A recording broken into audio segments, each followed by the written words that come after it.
Hello दोस्तों, आज हम लोग सीटेट 2024 में साइंस का जो पेपर आया था उसके बारे में डिस्कशन करेंगे। कैसा पेपर आया हुआ था।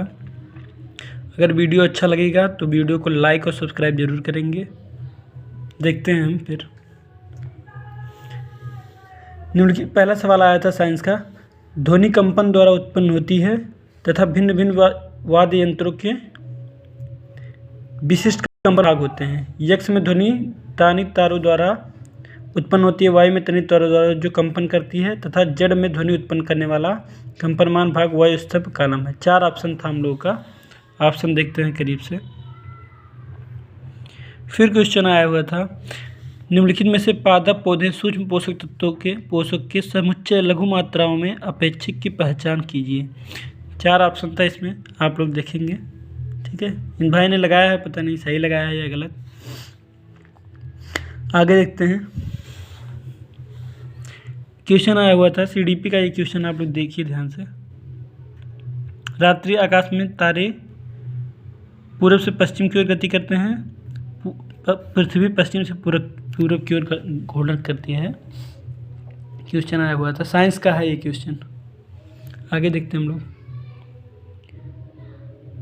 लोहे में जंग लगने के संबंध में आया था क्वेश्चन। यह कौन सी अपक्रिया है।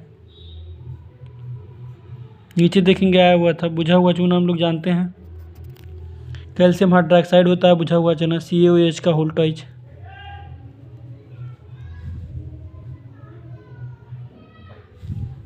जानते हैं हम लोग। बेकिंग सोडा को जानते हैं हम लोग, क्या होता है, सोडियम बाइकार्बोनेट NaCO3। ठीक है, इसी कास्टिक सोडा को हम लोग कैल्शियम हाइड्रोक्साइड होता है। बिना बुझा हुआ चूना भी कैल्शियम ऑक्साइड होता है, हम लोग जानते हैं अच्छे से। ये क्वेश्चन आया हुआ था। सादा नमक का सूत्र क्या होता है। नमक का सूत्र आप लोग जानते ही होंगे, NaCl। ऐसे मिलान करने के लिए आया था क्वेश्चन। आगे चलते हैं हम लोग।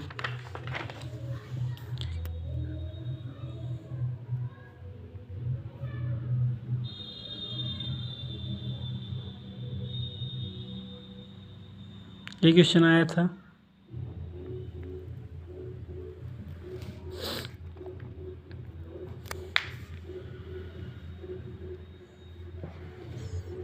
एक क्वेश्चन आया हुआ था साइंस का।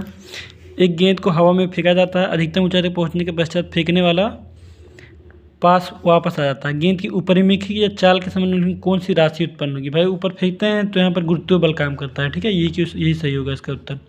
गुरुत्वीय बल काम करता है। एक अम्लीय वर्षा आया हुआ था क्वेश्चन। अम्लीय वर्षा से निम्नलिखित में से कौन सी गैसें अम्लीय वर्षा के लिए उत्तरदायी है। अम्लीय वर्षा के लिए हम लोग जानते हैं नाइट्रिक ऑक्साइड होती है और सल्फर डाइऑक्साइड होती है। तो ऑप्शन डी और ई, इसलिए ई सही हो, ई सही माना जाएगा, डी और ई। देख सकते हैं आप लोग, साइंस का पेपर है ये फिजिक्स के सूत्र में हम लोग पढ़ ही चुके हैं। संबंध, गतिज ऊर्जा का संबंध क्या होता है, P²/2m होता है, सभी लोग जानते हैं। आगे देखते हैं हम लोग। उच्च स्तर पर रासायनिक अपक्रिया की अवधारणा से विद्यार्थियों को परिचित कराने निम्नलिखित में से कौन सी उपयुक्त रणनीति है। आया हुआ था क्वेश्चन।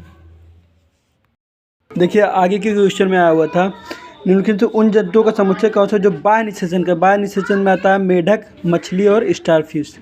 यही आया होगा इसका आंसर। ठीक है, यही होना चाहिए इसका आंसर। आगे देखते हैं हम लोग। एक कॉलम आया था, बल का मात्रक हम लोग जानते ही हैं। बल का मात्रक क्या होता है, न्यूटन होता है, तो बल का मात्रक न्यूटन हो गया।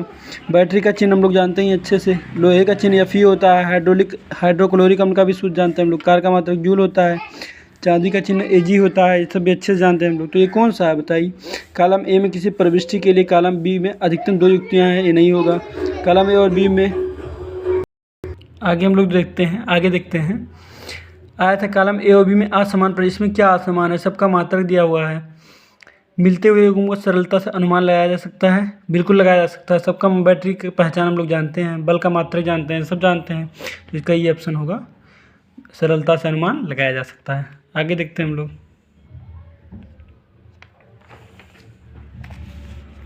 अगला क्वेश्चन आया हुआ था,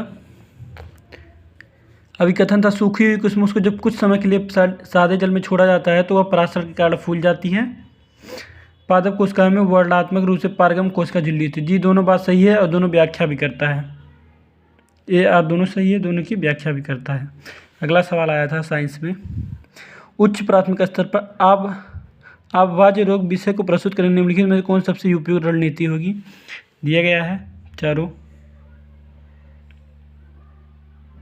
देख लेंगे आप लोग क्वेश्चन, ताकि अगली परीक्षा के लिए बहुत उपयोगी साबित होगी ये। आगे सवाल आया हुआ था, निम्नलिखित में से कौन श्रेष्ठ रूप से विज्ञान संदेहवाद को बढ़ावा देता है, कथन की व्याख्या करें। ये क्वेश्चन आया हुआ था, 4 विकल्प है आपके सामने, देख सकते हैं। ये क्वेश्चन पूछा था, क्षैतिज अनुप्रस्थ मेज पर पड़े हुआ एक बॉक्स है जिसका द्रव्यमान दिया गया था, बल दिया गया था, ठीक है। पूछा है कौन सा कथन सही है। कह रहा है उस पर कोई बल कार्य नहीं करता, ये गलत बात है। कोई भी वस्तु है हमेशा उस पर कुछ न कुछ बल कार्य करेगा, चाहे संतुलित चाहे असंतुलित। 5 न्यूटन का असंतुलित बल कार्य करता है, ठीक है। बलों का युग्म काम करता है, ठीक है। ऊपरी दिशा में 5 न्यूटन का बल कार्य, देख लेते हैं आप लोग कौन सा सही हो सकता है इसमें। अगला क्वेश्चन कहा है, आया हुआ था, यक्ष एक यंत्र जिसका प्रयोग कानों के इर्द गिर्द देखने के लिए किया जाता है और यह वाई के सिद्धांत पर आधारित है। यक्ष और वाई है क्या। देख सकते हैं 4 ऑप्शन है आप लोग।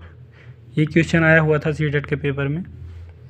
और आया था, यक्ष और वाई गाढ़ा द्रव है जिसका प्रयोग सड़कों को पक्का करने के लिए। यक्ष पेट्रोलियम से भी उत्पन्न है तथा वाई कोयले से, ठीक है।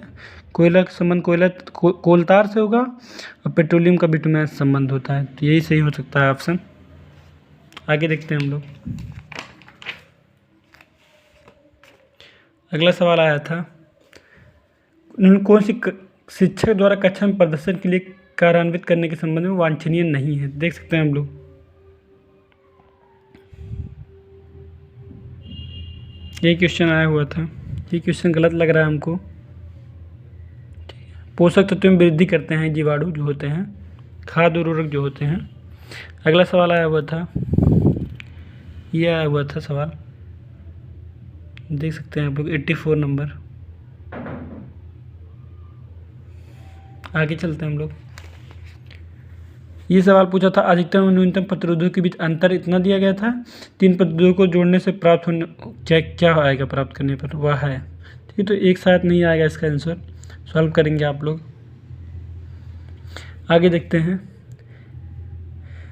निम्नलिखित में से कौन से पादप रोग ब्याज बीमारी जीवाणु द्वारा होते हैं। जीवाणु द्वारा सिट्रक टैंकर होता है, ठीक है। घुन लगना नहीं होता जीवाणु द्वारा, सिट्रक टैंकर होता है, तो इसका आंसर केवल डी होगा। चलते हैं आप लोग। ये क्वेश्चन आया हुआ था, जल यात्रा से आया हुआ था, देख सकते हैं।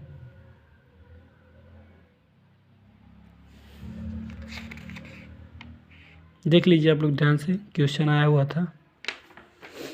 आगे देखते हैं सवाल।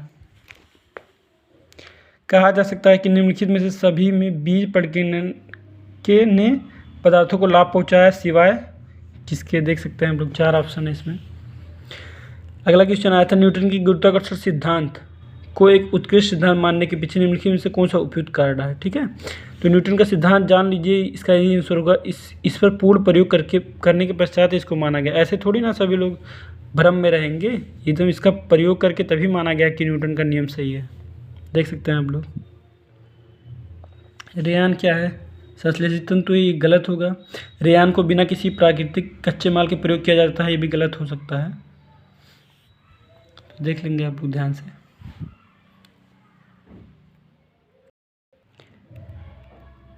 पिछले वीडियो में हम लोगों ने मैथ के बारे में चर्चा कर लिया था, इसलिए अब सीडीपी का क्वेश्चन देखते हैं। सीडीपी में आया हुआ था, वाइगोत्स्की के अनुसार संज्ञात्मक विकास को सुगम बनाने में शिक्षक की क्या भूमिका है। देख सकते हैं आप लोग। और अगला क्वेश्चन आया था, किशोरावस्था के बारे में कौन सा कथन सही नहीं है, ठीक है। तो देख सकते हैं आप लोग। सुजाता नृत्य प्रतियोगिता में केवल इसलिए भाग उत्सुक क्योंकि वह नगद पुरस्कार जीतने में रुचि रखती है, ये बिल्कुल भी गलत है, ये बाह्य प्रेरित है। देख सकते हैं आप लोग। अगला सवाल आया था,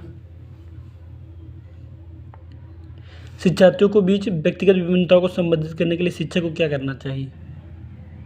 जीन पियाजे का मानना था कि ज्ञान क्या है, ये सवाल आया हुआ था। एक प्रगतिशील कक्षा में आकलन क्या होता है। निम्नलिखित में से कौन सी प्रक्रिया वातावरण में प्राप्त जानकारी के अर्थ निर्माण और स्मृति में आगे संग्रहित करने के लिए आवश्यक है? ये सवाल आया हुआ था CDP का है, पेपर सेकंड, केवल B.Ed वाले बच्चे इसको दिए थे। आगे देखते हैं हम लोग। सवाल आया था ऐसा कौन सा उदाहरण है जो छात्रों के विश्लेषण की आवश्यकता होती है? सवाल आया था, 4 ऑप्शन देख सकते हैं आप लोग। अगला सवाल देखेंगे हम लोग। शिक्षकों को निरंतर अपने स्वयं के रूढ़िवादिता और पूर्वग्रहों पर चिंतन करना चाहिए। संस्कृत रूप से उत्तरदायी शिक्षण का अर्थ है कि शिक्षक कैसा होना चाहिए? चिंतनशील होना चाहिए। भाई शिक्षक चिंतनशील होना ही चाहिए। ये और दोनों सही लग रहा है इसमें, ठीक है, देख सकते हैं हम लोग। कोहलबर्ग के बारे में पूछा था। कोहलबर्ग का नैतिक सिद्धांत, जो कि बहुत इंपॉर्टेंट है CDP में, कि कैरोल गिल्किन की आलोचना का केंद्रीय तर्क पूछा गया था इसमें, देख सकते हैं आप लोग 4 ऑप्शन।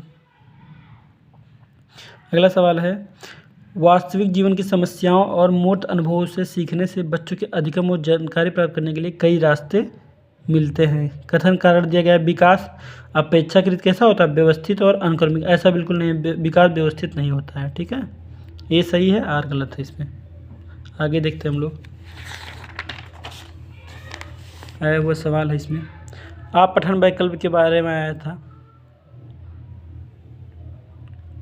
अगला देखते हैं, देख लीजिए ध्यान से। कोहलबर्ग का सिद्धांत आया था। कोहलबर्ग ने नैतिक विकास की किस अवस्था में बच्चों का तर्क की नैतिकता के इर्द गिर्द घूमता है? आया हुआ था सवाल ये। रचनात्मक मूल्यांकन के लिए कार्य की प्रगति को दर्शाते पोर्टफोलियो में प्रभावी प्रणाली के बारे में आया था सवाल। महारत के बारे में आया था। महारत एक पॉजिटिव वर्ड है, हम लोग जानते ही हैं, पढ़े होंगे आप लोग। देखिए CDP के क्वेश्चन है ये सब। जीन पियाजे बहुत पूछा गया था इसमें। जेंडर रूढ़िवादिता जानते हैं आप लोग।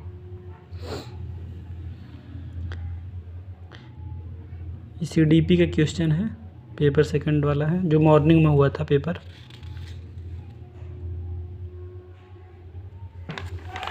देख सकते हैं आप लोग।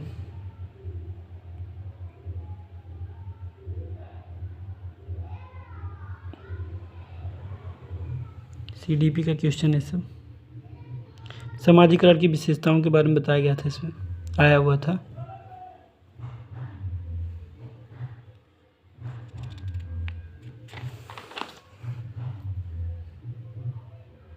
जी यहाँ तक आया हुआ था।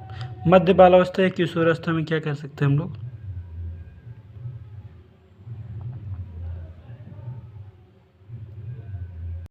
देखिए हिंदी में आया हुआ था ये, जल्दी जल्दी देख सकते हैं, वीडियो बड़ा ना हो इसलिए हम जल्दी से बता रहे हैं। ऐसा क्वेश्चन हिंदी में पूछा गया था।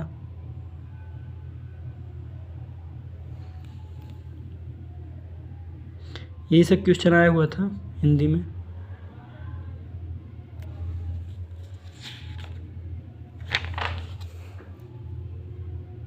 ये हिंदी CDP का नहीं है, ये हिंदी के CDP का है ये। देखिए BACL और CALP बहुत अच्छा BICS क्या होता है? बेसिक लैंग्वेज होता है। CALP क्या होता है? फॉर्मल लैंग्वेज होता है। ये बहुत इंपॉर्टेंट है, ये देखिए आया हुआ था सवाल में, बहुत ही इंपॉर्टेंट है ये। देख सकते हैं हम लोग क्वेश्चन कैसा आया था, आप लोग अच्छे से देख लीजिए। बस ख़त्म है यहाँ से। सेकेंड लैंग्वेज संस्कृत देख लेते हैं। संस्कृत का कैसा क्वेश्चन था?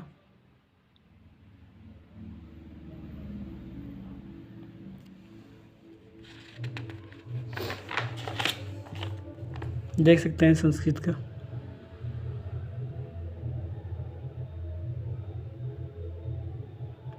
संस्कृत का क्वेश्चन है, ये सब आया हुआ था। सेकेंड लैंग्वेज संस्कृत जिसका था उसके लिए है, महत्वपूर्ण है ये, देख सकते हैं आप लोग।